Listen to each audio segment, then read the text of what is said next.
Bien muchachos, buenos días. Ahora lo que vamos a hacer es un repaso para el examen que vamos a tener el lunes.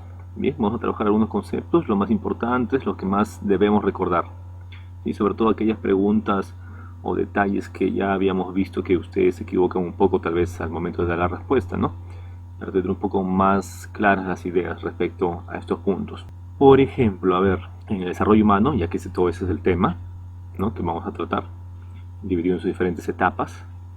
Vemos en la etapa postnatal, después del nacimiento, un detalle como es por ejemplo, la noción de permanencia del objeto. Ya habíamos dicho que es el logro más importante de esta primera etapa, ¿ya?, de la primera infancia sobre todo, que es de los 0 años hasta los 2 añitos más o menos, ¿no? El logro más importante sería la noción de permanencia del objeto. Entonces, si es que preguntamos, por ejemplo, en qué consiste este logro que es considerado el más importante en la infancia, que es la noción de permanencia del objeto, pues ustedes van a decir entonces que consiste en que el infante se da cuenta que los objetos siguen permaneciendo ahí a pesar de que no lo perciban directamente. Dense cuenta que los infantes antes del año y medio, ellos creen que cuando no ven los objetos directamente, cuando no los perciben directamente, entonces estos desaparecen, ¿no? Como si de un momento a otro pasaron a no existir, algo parecido, ¿no? Desaparecen. Pero después del año y medio ya van comprendiendo, ya entienden que, o sea, ya manejan esta idea que a pesar de que ellos no vean directamente un objeto, no lo perciban, mejor dicho ya, no lo perciban directamente a este objeto, aún sigue estando ahí, ¿no? Aún sigue existiendo en un determinado espacio y tiempo, ¿no?, en el cual lo habían visto antes. Claro que yo se lo digo de una manera un poco más elaborada, pero esa es la idea que ellos están presuponiendo ya, ¿no?, en ese momento. A eso se refiere la noción de permanencia del objeto. Pensamiento intuitivo, habíamos dicho pues que es aquel pensamiento del infante en el cual no se pone a pensar en las probabilidades, en las opciones, las consecuencias, efectos, ¿no?, que pueden haber en torno a sus acciones. Por eso es que los bebitos, cuando hacen algo, y se supone que cuando el ser humano realiza una conducta o una acción, hay un pensamiento que está guiando esa conducta. En este caso su pensamiento es intuitivo. Intuición, recuerden que una intuición es un conocimiento inmediato, ¿ya?, inmediato, que no requiere un proceso psicológico como es más elaborado, como es el mismo pensamiento, el raciocinio, pues no, o sea, no hay eso, ¿ok? Simplemente lo que sienten en ese momento, lo que sienten, lo reproducen, ¿no?, lo manifiestan, es como una acción-reacción, de esa manera actúan los infantes en esta etapa, ¿no?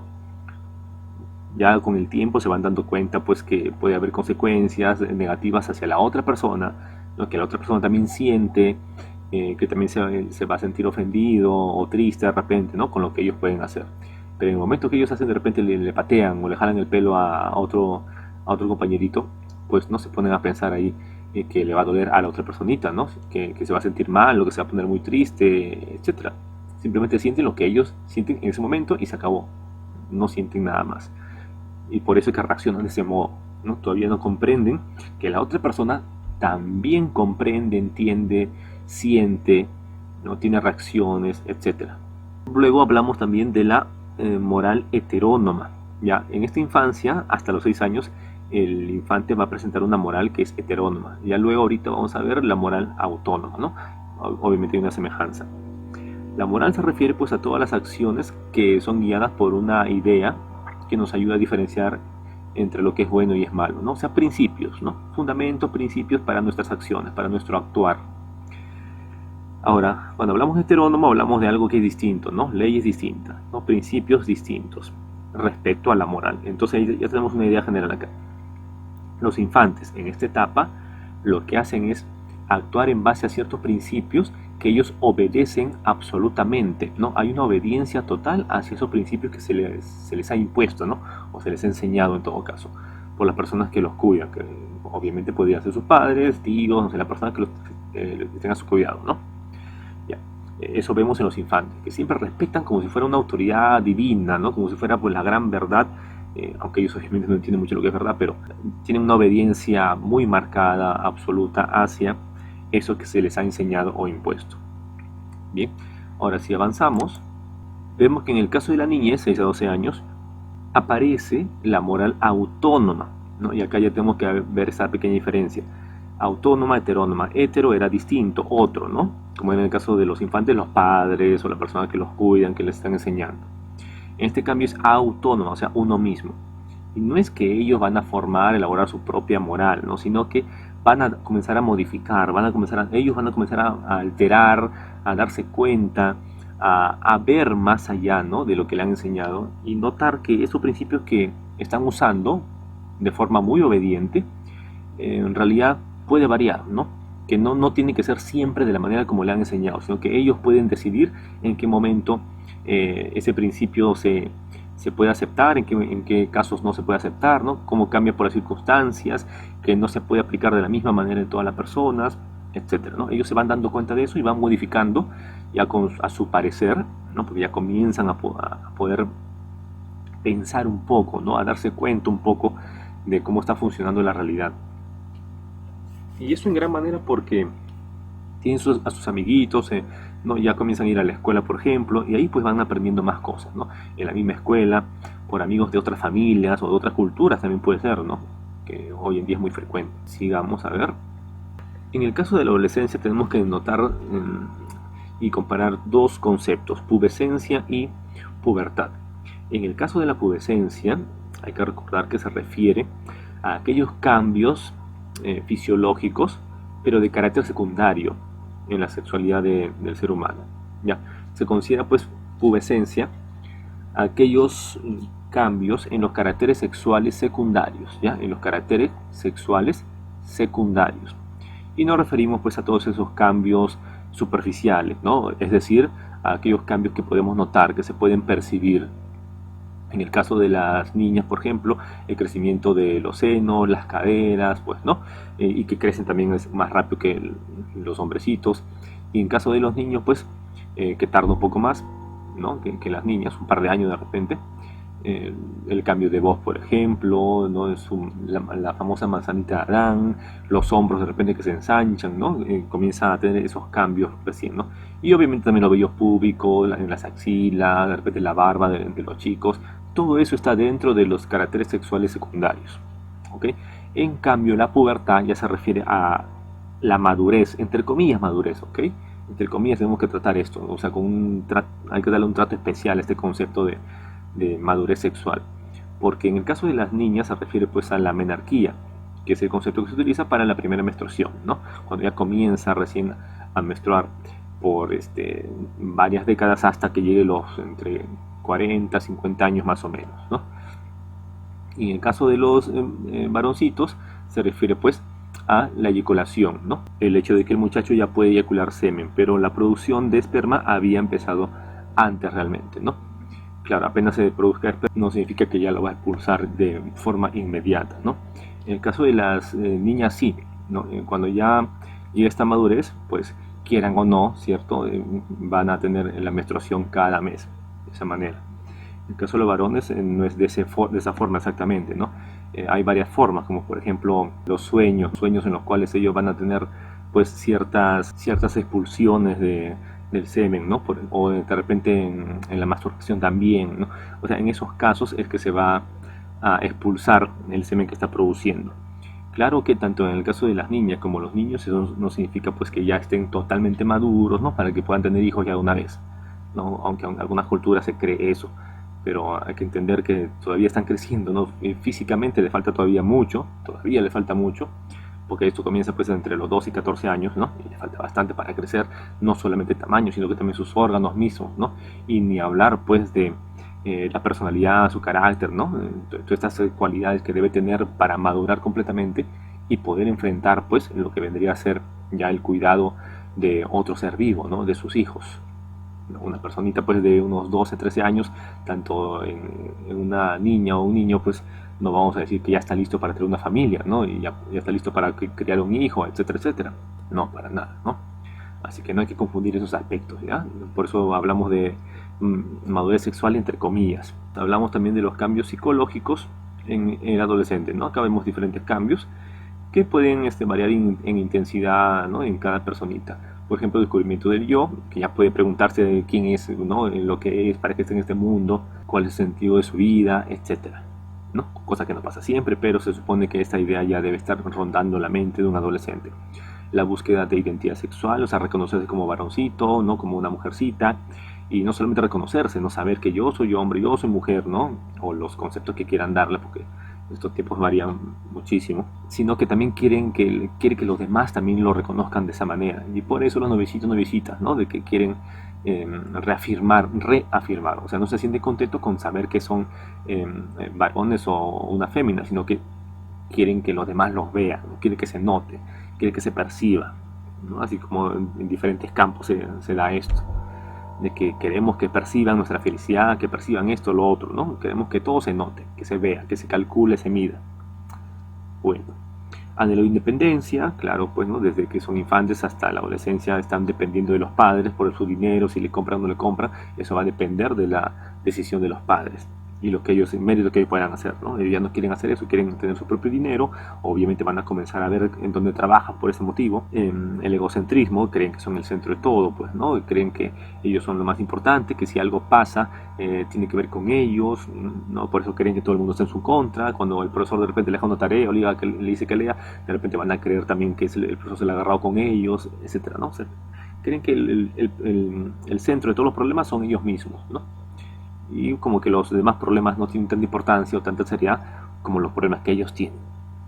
En esos casos puede llegar al punto también en que ya se torne hasta tal vez, no en todos los casos, claro, pero hasta tal vez algo ridículo los problemas que ellos creen que son muy serios, ¿no? Porque hablamos de problemas, como repito, en algunos, claro que no en todos, problemas como de repente su apariencia, que no le gusta esto, que le salió un granito, o que de repente en el Facebook le pasó esto, lo otro, mejor entender. Esos son los grandes problemas en general, ¿no? Claro que obviamente también puede haber problemas muy serios, verdaderamente serios en casa, pues, ¿no? Con las personitas. Vida sentimental intensa y oscilante, o sea, sus estados de ánimo, emociones varían de un momento a otro muy rápidamente y de forma muy intensa, ¿no? Son muy intensos en esta etapa. Preocupación estética, le preocupa su apariencia y de ahí pues la moda, como estos casos, ¿no? La búsqueda de identidad en la sociedad, quieren pertenecer a un grupo, ¿no? Quieren ser parte de algo en todo caso. A pesar que ellos digan que no, son originales, independientes, que no siguen a nadie, pero veámoslo la realidad, ¿no? Siempre quieren pertenecer a un grupito y ser como ese grupito. Y hacen muchas cosas por ello. Preocupación por su futuro, claro, preocuparse en qué carrera van a escoger, ¿no? Y la cual se van a dedicar saliendo del colegio.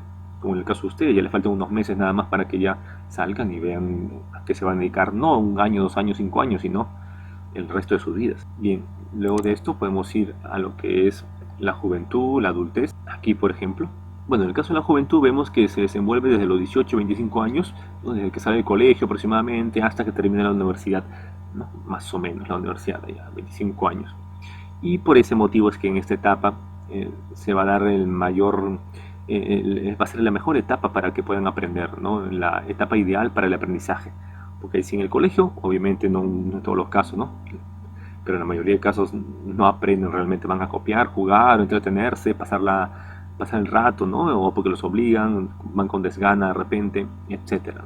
Pero en la universidad, que se supone que ya tienen una mejor conciencia de lo que pasa, van a enfocarse ahora sí por fin a estudiar seriamente, ¿no? Y van a estudiar, leer un montón de libros, exponer, etcétera.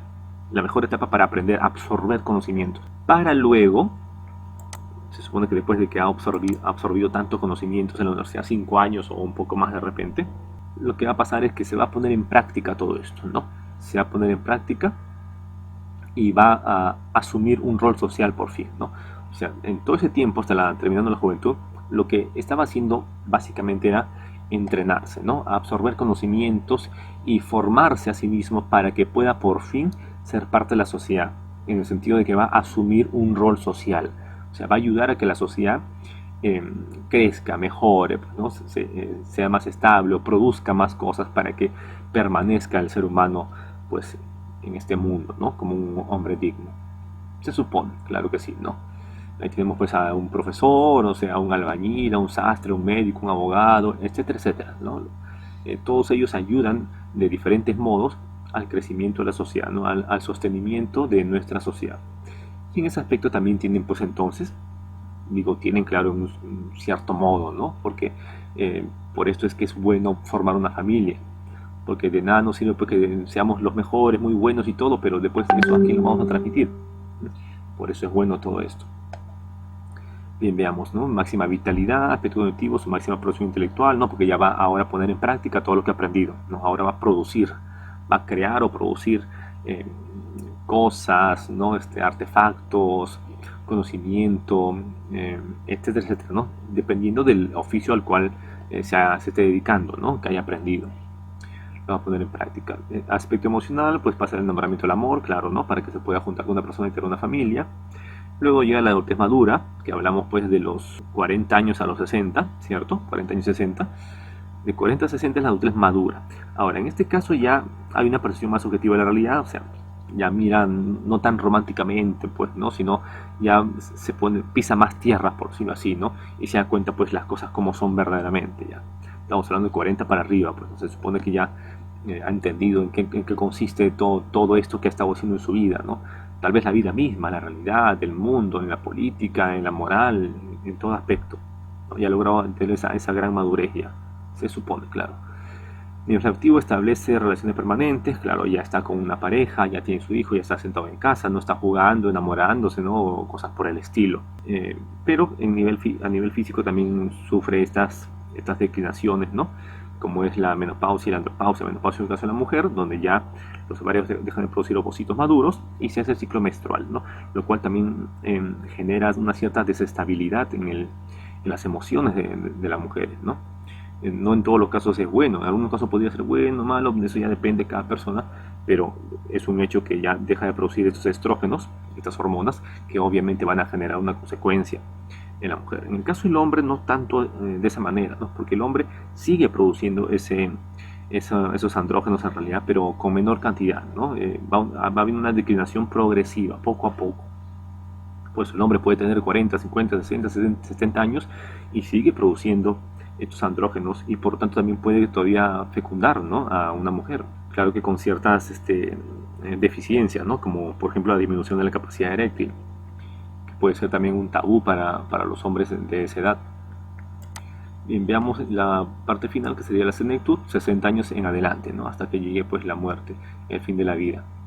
Y vemos pues acá tantas, más que nada declinaciones, ¿no? O sea, no es tanto a favor del ser humano en este caso.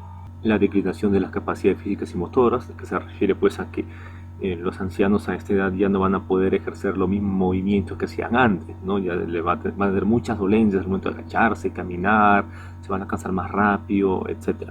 Declinación de las funciones sensoriales, ¿no? Por ejemplo el oído, la visión, ¿no? Ya no va a ser lo mismo que antes, van a tener muchos problemas para ver, para oír, ¿no? Pueden requerir ciertos aparatos para que puedan ver y escuchar mejor. Y vamos hasta acá, hasta la mejora inteligencia cristalizada, declinación de la inteligencia fluida, disminución de la memoria inmediata, ¿no? O sea, de la memoria a corto plazo, por eso que se olvidan rápidamente pues las cosas que han hecho en la mañana, o hace una hora, o hace unos minutos. Entonces, la memoria a corto plazo va decayendo, pero su memoria remota o a largo plazo se vuelve más fuerte, por eso es que recuerdan mucho más pues, las vivencias de su pasado, lo que han aprendido, sus emociones, las cosas que han vivido, ¿no? Todo lo recuerdan mucho más, lo que le pasó en su juventud, en niñez, en la adultez, ¿no? Cuando tenían a sus hijos, ¿no? Que son los padres de los nietos, a los cuales le va a contar las historias, ¿no? Que suelen contar los ancianos a esta edad. Se proyecta sentimentalmente al pasado, no quiere vivir en la época en la cual era un joven o adulto, ¿no? Y no tanto en esta época, sobre todo en el siglo XXI, como son los jóvenes en su mayoría, ¿no? Y las cosas que hacen, ¿no? Sus modas de ahora, que creen que es muy correcto, que creen que las cosas van cambiando con el tiempo y por lo tanto siempre lo que hagan los jóvenes va a estar bien. Entonces, bueno, se va a presentar el síndrome del nido vacío. ¿Por qué se presenta el síndrome del nido vacío? Por justamente la soledad que provoca, por ejemplo, el hecho de no oír, ¿no? Estar casi solo así, de esa manera, no oír. Si eso le agregas pues que queda viudo o viuda, ¿no? Porque el esposo o la esposa pues ha fallecido, también porque ya no están trabajando, ¿no? Ya no van a trabajar y se distraen de repente de alguna manera ahí, sino que se quedan en casa. Y los hijos, ¿no? Si es que viven con los hijos, pues los hijos muchas veces los hacen sentir mal, porque no trabajan, están ahí, de repente están enfermitos, ¿no? Y los hijos por esa razón pueden ser muy crueles también con sus propios padres ancianos. O de repente que los hijos se van de casa y ellos se quedan solos ahí en casa, y encima si no tienen al cónyuge al lado, o sea, hay muchas razones por las cuales el anciano puede tener este llamado síndrome del nido vacío. Jubilación, claro que hemos mencionado, la situación de la vida que ha llevado, ¿no? A esta edad, claro que sí, dependiendo si ha llevado una buena vida o mala vida, ¿no? Remordimiento, por ejemplo, disminución de la frecuencia de la actividad sexual, naturalmente, como ya pasó en la adultez madura también, y la preocupación por la muerte, ¿no? Ya, pues, por ese motivo se pone a reflexionar más, se pone a pensar más sobre la vida, los asuntos de los jóvenes, de ellos mismos, qué va a pasar luego de la muerte, ¿no? Por eso que también se entregan mucho a alguna religión a esta edad. Bien, muchachos, espero que ya eso haya sido un pequeño repaso y hayan visto, repasado, apuntado de repente algunas cosas que se habían olvidado, y así podemos dar un buen examen este lunes, ¿ok?